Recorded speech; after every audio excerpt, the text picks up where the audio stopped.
Hi, welcome back to Real Talk with Sarasota's luxury waterfront specialist, Roger Pettingell. Good morning, Roger. Hey, Mary Kay, I only have a minute. I have to get to an appraisal. You know, we talk about the different elements of the overall transaction, and the appraisal of someone's getting a mortgage is a pretty key part of the whole process. But we could start by saying we don't really like offers with mortgage contingencies, but every once in a while they do come, and it is something that we have to, if a seller is willing to accept, or if we're working with the buyer, if we have to put in a mortgage contingency, then the appraisal is a key part of that. Mm-hmm. And sometimes we just get, because we do get a lot of cash deals, just for people to sleep a little better at night, they'll put in an appraisal contingency.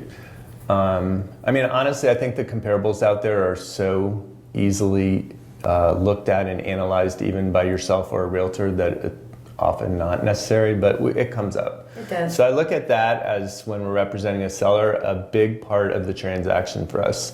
So in the part where we're getting the buyer to come in and like the property, we're selling them features and benefits and showing them why house is worth this value.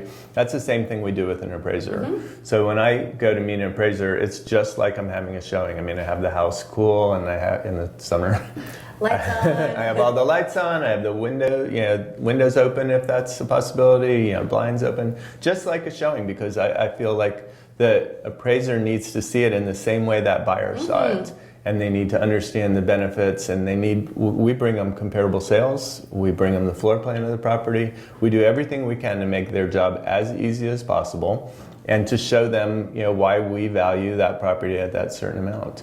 And I have to say, the only appraisal that we don't have that many, to be fair, because so many cash deals, but when we've had appraisals, we've only had one not hit the number this year.